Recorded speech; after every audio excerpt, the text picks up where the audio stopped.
उनका स्वास्थ्य थोड़ा ज़्यादा बिगड़ रहा था और परिस्थितियां ठीक ऐसी ही थी।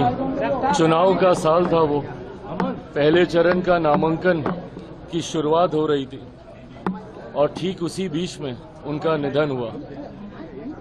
उनके निधन के बाद उनके सपनों की सोच को पूरा करने के लक्ष्य के साथ मेरी पार्टी ने आगे बढ़ने का काम किया।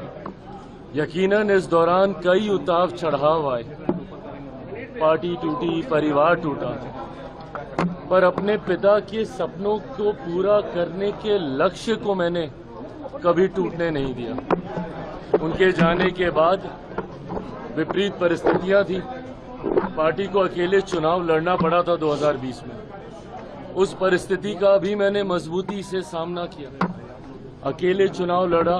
जो परिणाम बिहार की जनता ने दिए उन्हें सर आंखों पर रखता हुआ बिहार फर्स्ट, बिहारी फर्स्ट की सोच को मैं आगे बढ़ाता रहा। आज पुनः मेरे नेता की ये पुण्यतिथि हर लोक जनशक्ति पार्टी रामविलास के कार्यकर्ता के लिए एक संकल्प दिवस के तौर पर है, जहां उनके सपनों के बिहार को बनाना हमारा लक्ष्य है।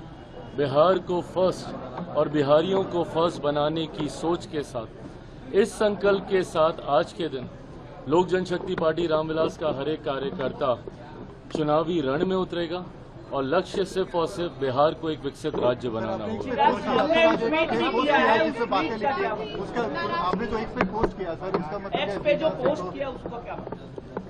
उसका मतलब एकदम स्पष्ट है। मेरे नेता हर मंच से इस बात को कहते थे।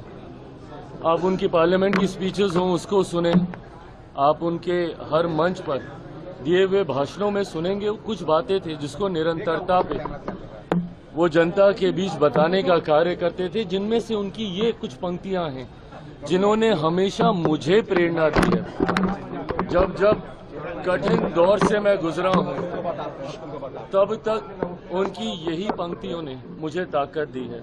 जुल्म करो मत, जुल्म सहो मत, जीना है तो मरना सीखो, कदम कदम पर लड़ना सीखो। अगर मैं लड़ता नहीं तो उन विपरीत परिस्थितियों से बाहर नहीं निकलता।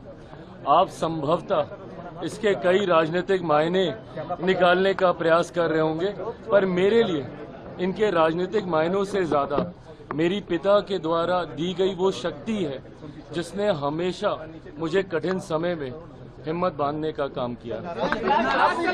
Thank you.